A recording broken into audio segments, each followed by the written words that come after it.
नमस्कार, आप देख रहे हैं भारत टाइम्स न्यूज।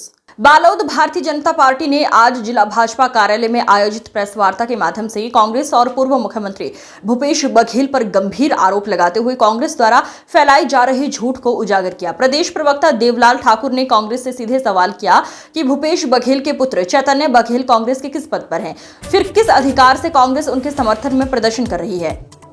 उन्होंने आरोप लगाया कि भूपेश बघेल पुत्र मोह में पूरी कांग्रेस को झोंक चुके हैं और इस प्रकार की राजनीति छत्तीसगढ़ की जनता के साथ धोखा है। पूर्व प्रदेश मंत्री राकेश यादव ने कहा कि भ्रष्टाचारियों को बचाने प्रदेश की जनता को परेशानी में डाला जा रहा है। इसे ही कहते हैं चोरी ऊपर से सीना चोरी। उन्होंने शराब, कोयला, चावल, गोठान और पीएससी घोटालों का उल्लेख करते हुए कहा कि इन सभी में प्रदेश की जनता का पैसा लूटा गया और अब जब जांच में आरोपी सामने आ रहा है तो कांग्रेस उन्हें बचाने मैदान में उतर आई है। जिला अध्यक्ष चेमन देशमुख ने प्रेस वार्ता में कोयला आवंटन और पर्यावरण स्वीकृति से जुड़े भूपेश बघेल सरकार के आधिकारिक आदेश के बारे में बताया। उन्होंने कहा कि भूपेश बघेल ने अशोक गहलोत को कोल ब्लॉक आवंटित किया और अडानी को खदानों का ऑपरेटर बनाया। उन्होंने बताया कि राजस्थान सरकार के तत्कालीन मंत्री बीडी कल्ला और मुख्यमंत्री अशोक गहलोत ने स्वयं कोल ब्लॉक आवंटन के लिए पत्राचार किया था, जिसे जनता ने देखा और समझा है। राकेश यादव ने तंज कसते हुए कहा, जब सवाल पूछे जाते थे तो भूपेश बघेल कहते थे कि विरोध करने वाले अपने घर की बिजली बंद कर दें। अब जब उनके झूठ उजागर हो गए हैं तो क्या वो स्वयं अपनी बिजली बंद करेंगे? पूर्व मुख्यमंत्री भूपेश बघेल जी, जिन्हें सत्ता के वियोग का दुख है और वर्तमान में पुत्र मोह में विक्षिप्त अवस्था में वे अनर्गल प्रलाप कर रहे हैं और धृतराष्ट्र की भांति अपने पुत्र मोह में, जबकि उनका पुत्र किसी भी पार्टी के पद में नहीं है, पदाधिकारी नहीं, उसके बाद भी कांग्रेस पार्टी के पूरी कांग्रेस पार्टी को झोंक दी है। उनके कार्यकाल में जो विभिन्न भ्रष्टाचार हुए हैं वो एक नित नए कीर्तिमान के रूप में भ्रष्टाचार उजागर हो रहे हैं, जिस सभी विषयों को लेकर आज की यह प्रेस वार्ता रखी गई है। मैं इस प्रेस वार्ता में हमारे बीच प्रदेश के प्रवक्ता आदरणीय भैया देवलाल ठाकुर जी उपस्थित हैं, साथ ही पूर्व प्रदेश मंत्री, पूर्व नगर पालिका अध्यक्ष आदरणीय भैया राकेश यादव जी उपस्थित हैं, साथ ही भारतीय जनता पार्टी जिला के यशस्वी जिला अध्यक्ष श्री चेमन देशमुख जी उपस्थित हैं। मैं सर्वप्रथम इस प्रेस वार्ता को संबोधित करने के लिए श्री देवलाल ठाकुर जी से आग्रह करूंगा कि आप इस प्रेस वार्ता को संबोधित करें। झूठ की बाजार में सबसे बड़ी दुकान चलाने वाला इस प्रदेश का कांग्रेस का पूर्व मुख्यमंत्री भूपेश बघेल जी, जिन्होंने हमेशा नित नए छत्तीसगढ़ में भ्रष्टाचार किए और छत्तीसगढ़ की जनता को गुमराह करने के लिए अनेक प्रकार प्रपंच किए। आज उनके पुत्र के ऊपर ईडी द्वारा कार्रवाई की गई। उनका पुत्र चैतन्य बघेल न कांग्रेस का कोई पदाधिकारी है, न कांग्रेस के किसी पद में है।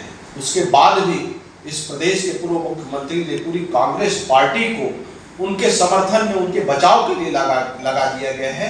और जहां तक कांग्रेस पार्टी की बात है तो कांग्रेस पार्टी गुलामी प्रथा से ग्रसित पार्टी है। कांग्रेस को किस मुंह से बात करती है? आज चैतन्य बघेल के लिए पूरा खानदान जो है वो सड़क में आने के लिए तैयार है। मैं पूछना चाहता हूँ, जिस गरीब साथी ने आपके साथ पिछले 5 चुनाव को लड़ा, वो आपके साथ कैबिनेट में था, उसके लिए पूरे प्रदेश में धरना आंदोलन कांग्रेस ने क्यों? और जो ईडी के ऊपर आरोप लग रहा है कि ईडी दुर्भावना से काम कर रही, बताना चाहता हूं भाइयों और बहनों कि ईडी की कार्रवाई इतनी तगड़ी है कि जिन जिन प्रकरणों में, चाहे कोल घोटाला हो, आबकारी घोटाला हो, जो जो उनके शागिर्द जेल गए उनको 1-1 साल तक सुप्रीम कोर्ट से बेल नहीं मिला। यानी किसी न्यायालय में, हिंदुस्तान के न्यायालय में 1-1 साल तक जमानत नहीं मिल पा रही है। और ये कांग्रेस के भ्रष्टाचार का चरमोत्कर्ष था। छत्तीसगढ़ के नाम को, छत्तीसगढ़ के महतारी को बदनाम करने का काम कांग्रेसियों ने किया। आज भूपेश बघेल के 5 साल की सरकार में घोटालों की सरकार थी, भ्रष्टाचारियों की सरकार थी और उसका हमारे ईडी ने आज पूरे गंगा जल पिलाकर इनको ठीक कर रहे हैं। और जो भी रहेगा, मोदी जी के सुशासन और विष्णु जी के मोदी जी के गारंटी और विष्णु के सुशासन में कोई भ्रष्टाचार, जीरो टॉलरेंस का काम हो रहा है। कोई भी गलत करेगा उसका स्थान जेल में रहेगा। बनने के बाद जब भी कांग्रेस कौशल मिला सरकार चलाने का, तब तक इस राज्य को गर्त में ले जाने का काम कांग्रेस ने किया है। पिछली बार 5 साल कांग्रेस की सरकार इस प्रदेश में काम की। शराब घोटाला, रेत घोटाला, नान घोटाला, खनिज घोटाला, कोयला घोटाला से लेकर लगातार घोटालों का बहुत कीर्तिमान स्थापित किया कांग्रेस की सरकार ने। अभी आप सब देख रहे हैं कि उनके मंत्री जेल में हैं। कांग्रेस कार्यालय भी सील हुआ है ईडी के माध्यम से। यानी घोटालों का पैसा कांग्रेस पार्टी को चलाने में लगा। देश में कांग्रेस पार्टी को चलाने के लिए छत्तीसगढ़ से पैसे ले जाकर घोटालों के माध्यम से एकत्रित की गई राशि से पूरे देश में कांग्रेस पार्टी को चलाने का काम कांग्रेस ने किया। अभी अभी भूपेश बघेल पूर्व मुख्यमंत्री के बेटे को ईडी ने नियमतः गिरफ्तार किया है। जब कोई भ्रष्टाचार में प्रमाणित होने के बाद, कई स्तर की जांच होने के बाद यह प्रमाणित हो गया कि शराब और कोल घोटाले में भूपेश बघेल के बेटे चैतन्य बघेल का सीधा हाथ है और उस पैसे को उन्होंने अपने निजी रियल एस्टेट में लगाया। इस बात को प्रमाणित होने के बाद ईडी ने उनको गिरफ्तार किया। और गिरफ्तारी होने के बाद जिस प्रकार से कानून सम्मत काम होने के बावजूद ईडी के खिलाफ जिस प्रकार का वातावरण कांग्रेस पार्टी ने अपनी पूरी ताकत झोंकी, निश्चित रूप से निंदनीय विषय है और भारतीय जनता पार्टी इसकी निंदा करती है।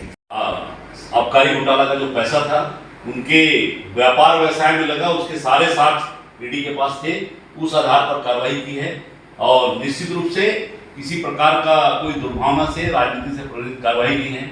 ये 5 साल के भ्रष्टाचार की सरकार थी और उसके खिलाफ जो ईडी ने कार्रवाई की, जिन अधिकारी और जिन नेताओं के खिलाफ कार्रवाई की, वो 1-1 साल से जेल है। जिला न्यायालय से लेकर सर्वोच्च न्यायालय तक ने उनको बेल नहीं दिया। मतलब आप समझ सकते हैं ईडी ने जो कार्रवाई की उसके तथ्य कितने मजबूत थे कि सारे न्यायालय में इनके बेल कई बार कैंसिल हुए। छत्तीसगढ़ का पूर्व मुख्यमंत्री, कांग्रेस का जो मुख्यमंत्री है भूपेश बघेल, वो झूठ की दुकान है। आज छत्तीसगढ़ की जनता को फिर से गुमराह करने का कोशिश कर रहे हैं। उनके जो खुद के स्वयं के जो बेटे हैं चैतन्य बघेल, उनको ईडी पकड़ी है। कहीं न कहीं भ्रष्टाचार में संलिप्त थे, तभी उन पर कार्रवाई हुई है। लेकिन वो छत्तीसगढ़ की जनता को ये दिग्भ्रमित कर रहे हैं कि हसदेव अरण्य मामले को लेकर छत्तीसगढ़ की जनता के सामने पेश कर रहे हैं। लेकिन छत्तीसगढ़ की जनता को ये बताना चाहता हूँ कि जो हसदेव अरण्य है, वहाँ पर जो पेड़ों की कटाई के लिए नो गो जोन एरिया था, उसको गो जोन एरिया करने वाली सरकार मनमोहन सिंह की सरकार है, जयराम रमेश की सरकार है। और वहाँ पर जो पेड़ों की कटाई के लिए सिफारिश और अडानी को कोल आवंटन की जो सिफारिश का जो पत्र लिखा गया, वो छत्तीसगढ़ की सरकार भूपेश बघेल मुख्यमंत्री द्वारा लिखा गया। कांग्रेस आर्थिक नाकेबंदी करने जा रही है, ईडी की कार्रवाई हो रही है, उसके खिलाफ कांग्रेस का सदैव से इतिहास रहा है अपनी अक्षमता और भ्रष्टाचार से ध्यान हटाने के लिए, लोगों का ध्यान भटकाने के लिए आर्थिक नाकाबंदी जैसे कुत्सित प्रयास कांग्रेस के द्वारा कल किया जा रही, जानकारी मिल रही है। आप सब जानते हैं लगातार कांग्रेस के मंत्री, कांग्रेस के नेता, कांग्रेस के विधायक विभिन्न मामलों में, भ्रष्टाचार के मामलों में जेल में हैं।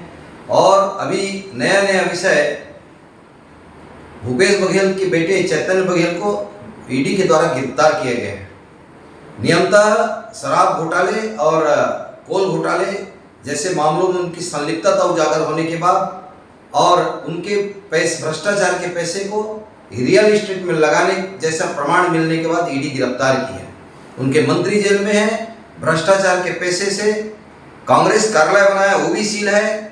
भ्रष्टाचार के पैसे से दिल्ली तक के कांग्रेस पार्टी का संचालन भूपेश बघेल के द्वारा किया गया है। इस नए नवोदित राज्य को जिस प्रकार से भ्रष्टाचार के दलदल में फंसाने का काम कांग्रेस की पार्टी ने किया है, उसके परिणाम स्वरूप ईडी कार्रवाई कर रही है। और इस सब चीज से ध्यान भटकाने के लिए कल आर्थिक नाकेबंदी जैसा काम कांग्रेस कर रही है, हम उसकी निंदा करते हैं।